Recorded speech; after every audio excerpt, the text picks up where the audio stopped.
Hello two family, કેમ છો બધાને? જય માતાજી, બાપા સીતારામ. તો સવારના 8:15 થઈ ગયા છે અને આપણે વાડીમાં આવી ગયા છે. તો વાડીમાં શું કામ કરવાનું છે આજે હું તમને બતાવું છું. હાલો, તો આપણે જઈશું ખેડૂત શું કામ કરે છે જોવા. તો હાલો બધા, જય માતાજી, બાપા સીતારામ બધાને. ઝાઝા કરીને ઝાડમાં પાણી તો 2 પાણ પી ગયા છે અને બાજુમાં આપણે કાંજી વાવવાની છે. તો હાલો, ખેડૂત શું કામ કરે છે આપણે જઈએ. તો જુઓ, આ ભાગમાં કાંજી વાવવાની છે. આપણે લાલ કાંજી વાવવાની છે. તો પડું તૈયાર થવા માંડ્યું છે. વ્હાઈટ કાંજી છે અને પડું તૈયાર થવા માંડ્યું છે. તો એમ થયું હાલો નાનો એક બ્લોગ બનાવીને મૂકી દઈએ સવારનો. તો જુઓ, ખેડૂ ને ભૂરો બે હાથી હાંકે છે. સવારમાં ટ્રેક્ટર આવ્યું છું, પાળા બાંધી ગયા છે અને હવે પડું તૈયાર થાય છે. કેમ કે આજે મૂલી પણ આવવાના છે એટલે સવારમાં વહેલું તૈયાર કરી નાખ્યું છે પડું. તો જુઓ, સાથી પણ હાલે છે અને ભૂરીઓ ને ખેડૂ હાથી હાંકે છે. પડું થઈ ગયું છે તૈયાર. જુઓ, આમાં વ્હાઈટ કાંજી વાવવાની છે. કાંજી પણ આવી ગઈ છે ઘરે કાલ રાતે અને પડું પણ તૈયાર કરી નાખ્યું છે. સવારમાં વહેલા ટ્રેક્ટર આવી ગયું હતું 6 વાગ્યામાં. તો તાત્કાલિક પડું તૈયાર કરી નાખ્યું છે અને આપણે આજે આવવાના છે મૂલી, ડુંગળી સોપા. તો વહેલા તૈયાર કરી નાખ્યું છે પડું. તો જુઓ, આટલી અમારે કાંજી સોપાની છે. તો આજે આવશે મૂલી અને કાંજી સોંપી દેવાની છે આજે.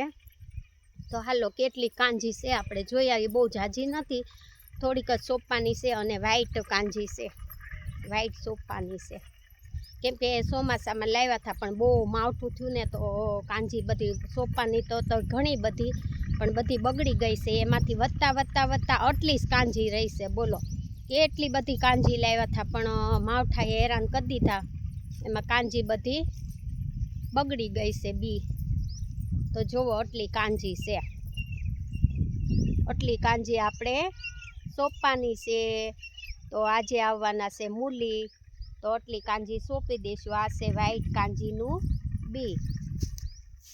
જો આ બધી ચોમાસામાં બધી બગડી ગઈ છે પણ થોડી સારી છે. તો કાંઈ મોંઘા ભાવનું બી છે તો કાંઈ નાખી થોડું દેવાય. તો એમાંથી સારી બધી સોંપી દેવાના છે. ઘણું લાવ્યા હતા બી પણ વણ માવઠાએ બહુ હેરાન કરી દીધા. ઘણી ઠાકીથી બધું કર્યું પણ પલ્લી ગઈ. કેમ કે આ ગરમ કહેવાય ડુંગળી, તો એટલે રે નહીં. બફારામાં બધી ફેલ થઈ ગઈ હતી. તો આટલી સારી એટલી વધી છે. તો ખેડૂત કહે છે કે આટલી સોંપી દઈ, જે ભાગમાં હોય એ થાય. તો આટલી કાંજી અમારે સોંપવાની છે. જો આટલી સારી નીકળી છે. વેચાતું બી લાવેલા હતા તો એમ થયું કે નાખી નથી દેવી, સારી બધી સોંપી દઈ, જે ભાગમાં હશે એ થાય. તો સવારમાં વહેલા પડું તૈયાર કરી નાખ્યું છે અને હાથી પણ હાલવા માંડ્યું છે. પાળા પણ આગળ હમણાં ધોરિયા પણ કરી નાખશે અને મૂલી પણ આવવાના છે. તો પડું કરી નાખ્યું છે તૈયાર પડું થઈ જાય તો આવીને મૂલી સોંપવા મળે ને. કાંજી થોડીક ઓલી કરવાની છે તો એ બેસી જશું. પછી ઘરનું કામ કરી નાખીએ ત્યાં મૂલી આવી જાય ને હાથી પણ હાલવા માંડ્યું છે. જો હાથી હાલી જાય ને એટલે ધોરિયા પણ સરસના કરી નાખશે. જો હાથી હાલે છે, ચાલુ જ છે કામ વાડીનું. ભૂરાને ભણવા જવાનું છે પણ હવે સ્કૂલ થઈ ગઈ છે બપોરે 12 વાગ્યાની. એટલે એના પપ્પા સાથે મહેનત કરે. જોવો, હારો ભૂરિયો હોય અમારે ખેડૂત સાથે હાર કામ કરતો હોય. એને બધું કામ ગમે વાડીનું, ભૂરિયાને પણ. અને ખેડૂત પણ સવારના વહેલા જાગીને સાથી હાંકવા માંડ્યા છે. કેમ કે 9:30 થાય એટલે મૂલી આવી જશે. તો પડું તૈયાર થઈ જાય પછી વાંધો ન આવે.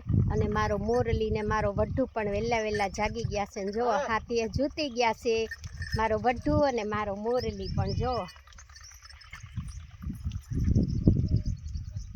તો હાથી હાલવા માંડ્યું છે. આ છે મારો વઢુ ને મારો મોરલી. હાથીએ જૂતી ગયા છે. જો હાથી હાલવા માંડ્યું છે અને ભૂરિયો પણ મહેનત કરાવે છે ખેડૂને એના પપ્પાની હારે. તો એમ થયું હાલો સવારમાં નાનો એવો બ્લોગ બનાવીને મૂકી દઈએ. તો બધાને જાજા કરીને જય માતાજી, બાપા સીતારામ. વિડીયો ગમે તો લાઈક કોમેન્ટ કરજો. આવજો બધા અમારી વાડીએ ડુંગળી ખાવા. જય માતાજી, બાપા સીતારામ.